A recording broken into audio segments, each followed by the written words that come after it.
Uyu munsi twateguye inkuru idasanzwe, inkuru y'umusore wavukiye mu buzima bugoye ariko akagera ku rwego rwo hejuru muri sinema mpuzamahanga.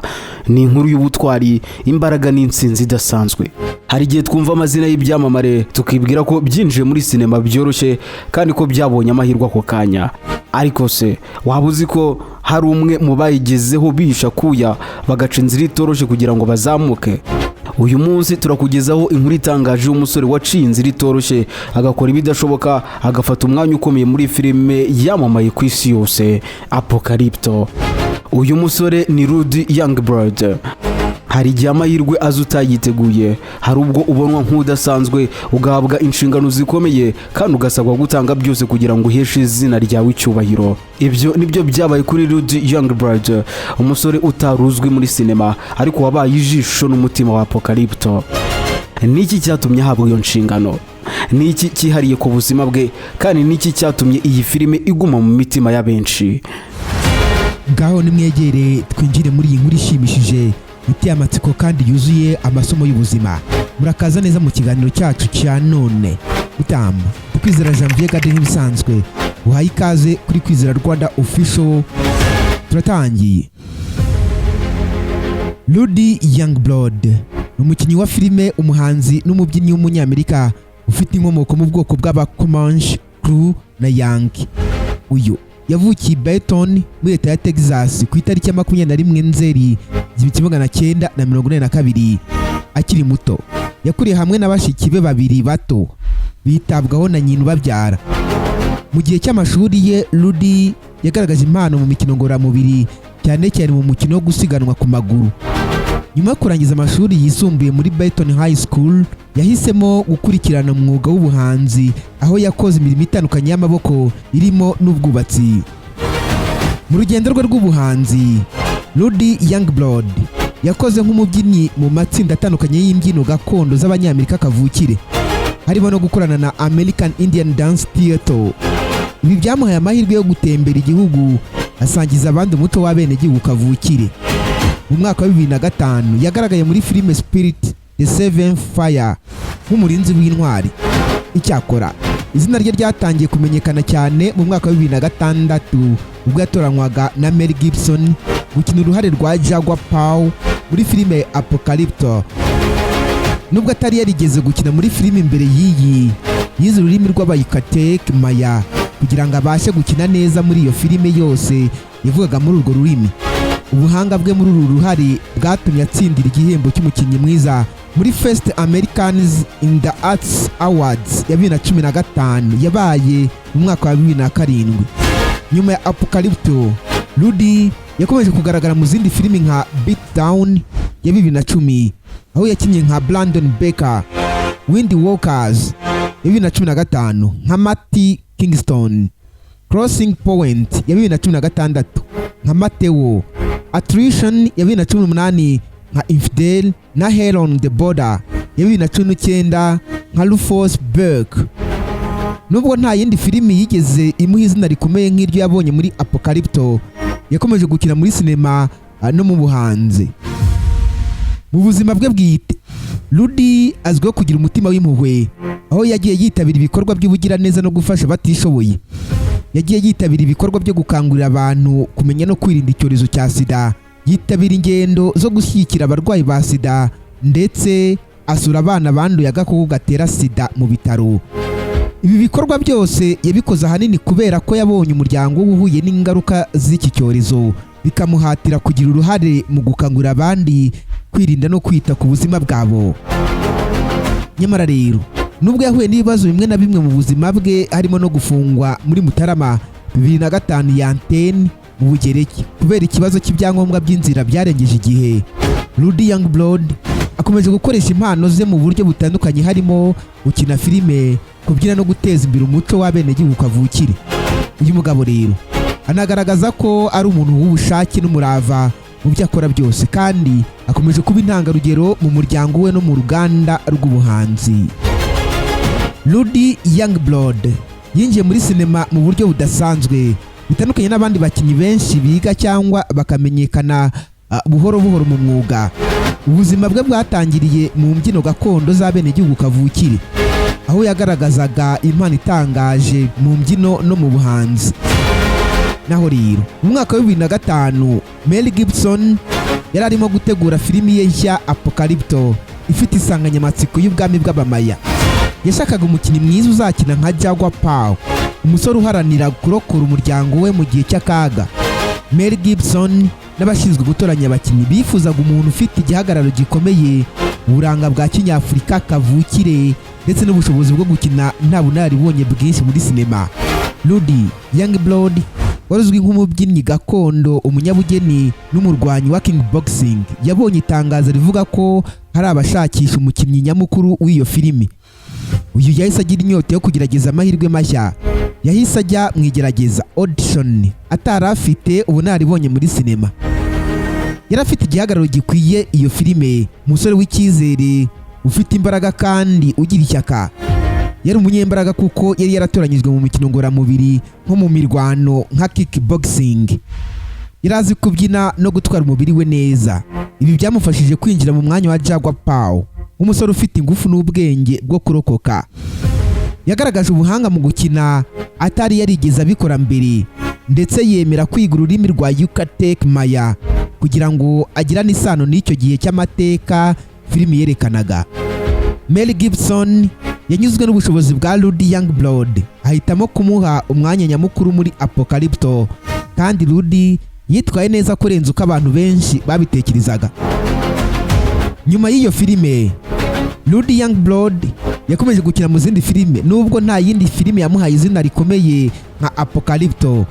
Yatangiye kwigaragaza mu bikorwa byo guteza imbere umuco w'abenegihugu kavukire, ndetse anagaragara mu zindi filime z'imishinga y'ubuhanzi. Mu buryo butunguranye rero, Rudy Youngblood yinjiye muri sinema atari umunyamwuga, ariko impano ye n'ubushake bwo kwiga byatumye yigaragaza nk'umukinnyi ukomeye muri filimi ya mbere yakinnye. Noneho rero nimunyemere turebere hamwe amateka ya filimi Apocalypto n'uruhare rwa Rudy Youngblood muri iyi filimi nyine. Filime Apocalypto yasohotse ku itariki ya 8 Ukuboza 2006, iyobowe na Mel Gibson, umunyamerika uzwi cyane muri sinema nk'umuyobozi, umukinnyi wa filime n'umwanditsi. Iyo filime ivuga iherezo ry'ubwami bw'abamaya mbere y'uko abazungu bagera muri Amerika. Apocalypto ni filime itavugwa mu Icyongereza namba, kuko ikoresha ururimi rwa Yucatec Maya rurimo umwimerere w'amagambo akoreshwa n'abo mu bwoko bw'abamaya. Yakiniwe muri Mexico, mu mashyamba n'imisozi y'icyo gihugu kugira ngo hagaragazwe neza ibihe bya kera iyi nkuru yerekanaga. Insanganyamatsiko nyamukuru y'iyi filime ni intambara n'ubugome byarangwaga mu bwami bw'abamaya mbere y'uko buhirima. Ubuzima bw'abamaya, imigenzo yabo, imihango y'iyimikwa, imihango y'ibitambo n'uburyo babagaho. Ubushake bwo kurokoka no kurwana ku muryango, aho umuntu umwe aba ashobora guhangana n'akaga kose kugira ngo arokore abe. Icya kabiri, uruhare rwa Rudy Youngblood muri Apocalypto. Muri filime, Rudy Youngblood ni umukinnyi nyamukuru, aho akina nka Jaguar Pao, umusore w'umunyamurava uharanira gukiza umuryango we. Ni umusore uba ukomoka mu bwoko bw'abamaya, uba mu mudugudu uri rwagati mu ishyamba. Abatuye hamwe n'umugore we Seventh n'umuhungu we muto, ndetse akagira se witwa Flint Sky, umukuru w'umuryango we. Ni intwari, afite umutima ukomeye kandi agira ubushake bwo guhangana n'ikintu cyose cyashaka kumugira nabi cyangwa kugirira abe nabi. Noneho rero turebere hamwe ibintu by'ingenzi biba kuri Jaguar Pao muri iyi filimi. Icya mbere, igitero ku mudugudu. Abasirikare b'ubwami bw'abamaya batera umudugudu wa Jaguar Pao, bakica abantu benshi, abandi bakabajyana bunyago kugira ngo bajyanwe mu murwa mukuru w'ubwami. Jaguar Pao na se barwana n'abo basirikare, ariko se akicwa, naho we agafatwa ari muzima. Icya kabiri, wishe umuryango we. Nyamara rero mbere y'uko afatwa, Jaguar aba yabashije guhisha umugore we n'umwana we ubuvumo bwuzuye amazi kugira ngo badafatwa. Icya gatatu, gutura imana abantu nk'ibitambo. Abanyagihugu baba bafashwe bunyago bajyanwa mu murwa mukuru, aho umwami n'abatambyi bategura igitambo cyo gutura abantu ku mana y'izuba. Jaguar Pao cyangwa se Jaguar na bagenzi be bazamurwa ku kibuga kugira ngo bicwe, ariko Imana igira uko igira izuba rikazima. Icyo gihe byakekwaga ko ari igihano cy'Imana, bituma Jaguar Paw abasha kurokoka. Icya kane, guhunga no kurwana ku muryango we. Nyamara rero nyuma yo kurokoka igitambo atangira guhungira mu ishyamba, ariko agakurikiranwa n'abasirikare bashaka kumwica. Arwana nabo umwe ku wundi akoresheje amayeri n'ubwenge bwe bwose kugira ngo arangize ubutumwa bwe. Icya gatanu, kurwana n'ubuzima. Jaguar agaruka aho yahishe umuryango we, agasanga amazi yazamutse mu buvumo, ariko umugore we aracyariho. Mu gihe basohoka babona ubwato bw'abanyaburayi bwa mbere bugera ku nkombe za Amerika, bigaragaza ko ibihe bishya byari bigiye gutangira. Icya gatatu rero ni impamvu Rudy Youngblood yitwaye neza muri iyi filime. Icya mbere ni ubushake bwo kwiga. Yize ururimi rwa Yucatec Maya kugira ngo abashe gukina neza. Ubushobozi bwo gukina nta bunaribonye. Nubwo atari yarigeze akina indi filime, yagaragaje ubuhanga bukomeye, imbaraga zo kwirwanaho. Kuba yari umurwanyi wa kickboxing byamufashije gukina neza imirwano yose yo muri filime. Ikimero n'igisekuru cye. Kuba afite inkomoko mu bwoko bw'abenegihugu kavukire byamufashije kwinjira neza muri uwo mwanya. Filime Apocalypto rero yakiriwe neza cyane, nubwo hari abataravugaga rumwe kuri iyi filime. Yashimwe cyane kubera ko yagaragaje ubuzima bw'abamaya mu buryo budasanzwe, buteye ubwoba ariko bugaragaza ukuri ku mateka yabo. Rudy Youngblood yashimwe cyane nk'umukinnyi w'umuhanga wari mushya, ariko washoboye gukina neza no kwinjira mu mwanya we nk'aho amaze igihe kinini muri sinema. Filimi rero yatsindiye ibihembo byinshi, harimo igihembo cya Best Foreign Language Film muri National Board of Review, ndetse inatorwa muri Golden Globe Awards na Academy Awards Oscars. Icyakora hari abashinje Mel Gibson ukabye kugaragaza ubugome n'imigenzo y'abamaya, bavuga ko bitari ngombwa kwerekana imihango y'igitambo mu buryo bukabije. Nyamara rero nubwo imyaka ishize ari myinshi, Apocalypto iracyari filimi ikundwa cyane. Yafashije abantu benshi kumenya amateka y'abamaya no kubona uko ubuzima bwabo bwari bumeze. Ku ruhande rwa Rudy Youngblood, iyi filimi yamuhaye izina rikomeye, nubwo atigeze agira indi filimi imuhesha icyubahiro kingana nk'icyo yabonye muri Apocalypto. Ariko akomeza gukora sinema, aboneka mu zindi filimi ziciriritse n'ibindi bikorwa bijyanye n'umuco w'abenegihugu kavukire. Filimi rero Apocalypto ni imwe mu ndangagaciro za sinema igaragaza uko isi yari imeze mu bihe bya kera, kandi ni imwe mu zafashije Rudy Youngblood kuzamuka mu mwuga wa sinema. Uruhare rwe nka Jaguar rwagaragaje ubutwari, imbaraga n'ishyaka ryo guharanira ubuzima. Nubwo atigeze aba rero umukinnyi ukomeye cyane nyuma yayo, iyi filimi izahora ariyo yamuhaye izina ridasibangana muri sinema mpuzamahanga. Filime Apocalypto yakiriwe mu buryo butandukanye n'abahanga muri sinema, abasesenguzi ndetse n'abakinnyi b'ibyamamare. Bamwe barayishimye cyane, bayita imwe mu zagaragaje ubuzima bw'abamaya mu buryo budasanzwe, mu gihe abandi bayinengaga ku kuba yaragaragaje ubugome bukabije no kuyobya amateka y'ubwami bw'abamaya. Abayishimye bagaragaje ko ari filimi yihariye. Bamwe mu basesenguzi bakomeye ndetse n'abakinnyi b'ibyamamare bashimye cyane filime Apocalypto, bavuga ko ifite ibintu byihariye bikurikira. Icya mbere, ubuhanga mu kuyobora no gukora sinema. James Cameron uyobora filimi nka Titanic na Avatar yavuze ko Apocalypto ari imwe mu mafilime yakozwe mu buryo budasanzwe, ikaba iteye ubwoba mu buryo bwiza, ikaba inagaragaza amateka mu buryo buhambaye. Quentin Tarantino umuyobozi wa filimi nka Pulp Fiction yavuze ko Apocalypto ari imwe mu mafilimi meza cyane yasohotse mu myaka ya vuba. Abahanga muri sinema nka Roger Ebert wari umwe mu basesenguzi bakomeye barayishimye cyane, bayita inkuru y'impunzi z'ubutwari iteye ubwoba ariko ikoze neza. Abahanga muri sinema rero nanone bavuze ko uburyo Mel Gibson yayoboye iyi filime ari uburyo budasanzwe. Yifashishije imikino y'ururimi, imibare y'uburyo amashusho agenda n'ibindi kugira ngo iyi filime ibe ifite amashusho adasanzwe. Empire Magazine yo yagaragaje ko ibyo gukina nta cyongereza, ahubwo hagakoreshwa ururimi gakondo ari ibintu byayihaye ubudasa. The New York Times yavuze ko Apocalypto ari inkuru ishimishije, ihorana umuvuduko kandi ishobora gutuma utekereza ku kamaro k'ubwisanzure. Rudy Youngblood yashimwe n'abantu benshi kubwo kwitanga, gukina nta bunararibonye no kugira imbaraga mu mukino we.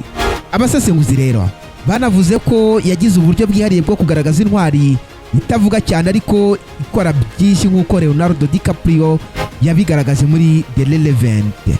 The Guardian yavuze ko Youngblood yitwaye neza nk'uwari umusore usanzwe ariko akabasha kwinjira mu buzima bw'ukuri bw'intwari yaharaniraga kurokoka. Abayinengaga rero bavuze ko yuzuyemo ubugome bukabije no guhindura amateka. Nubwo benshi bashimye Apocalypto, hari abavugaga ko ifite ibibazo bikomeye. Bamwe mu basesenguzi nka The Washington Post bavuze ko iyi filime igizwe n'ubugome bukabije cyane, bimwe bidakenewe mu nkuru yayo. Bamwe bavuze ko Mel Gibson yagize bambaye abantu b'inkazi kurusha uko bari koko, aho Apocalypto yerekana abantu bicwa nabi bagacibwa imitwe, bikaba bisa nko kwerekana ubunyamaswa kurusha amateka y'ukuri. Abahanga mu mateka bavuze ko iyi filimi yerekana ubuzima bw'abamaya mu buryo budahuye n'ukuri kw'amateka. Abavuga rikijyana nka Dr. David Stewart, umushakashatsi w'amateka y'abamaya, yavuze ko Mel Gibson yakabije cyane mu kugaragaza abamaya nk'abagome bagendera ku gitambo cy'amaraso gusa. Nyamara ngo bari abantu bafite umuco, ubuhanga mu bwubatsi n'imitekerereze itandukanye. The Hollywood Reporter yavuze ko iyi filime isa naho igamije kwerekana abamaya nk'abantu bafite ubugome, bityo abirabura n'abenegihugu kavukire bakaba batagaragazwa mu buryo bubaha icyubahiro. Dusoza rero, iyi filime Apocalypto yakiriwe neza cyane nk'iyerekana inkuru ishimishije kandi ihitamo kubwira inkuru y'amateka mu buryo budasanzwe. Icyakora yateje impaka kubera uburyo yagaragaje abamaya, ubugome bugaragaramo ndetse n'ibibazo Mel Gibson yari arimo icyo gihe. Nubwo rero hari abayinengaga, benshi barayikunze ndetse uyu munsi Apocalypto iracyafatwa nk'imwe mu mafilimi meza yakoresheje ururimi gakondo mu buryo buhambaye. Ni nuko nshoje Mutama Kwizera Janvier Gadi nk'ibisanzwe. Uramutse ufite igitekerezo, inyunganizi mu biganiro dukora, amarembo aruguruye. Hano rero turi kuri Kwizera Rwanda Official nk'ibisanzwe. Imana ibande biri cyoroshye, ndabakunda cyane. Bye bye.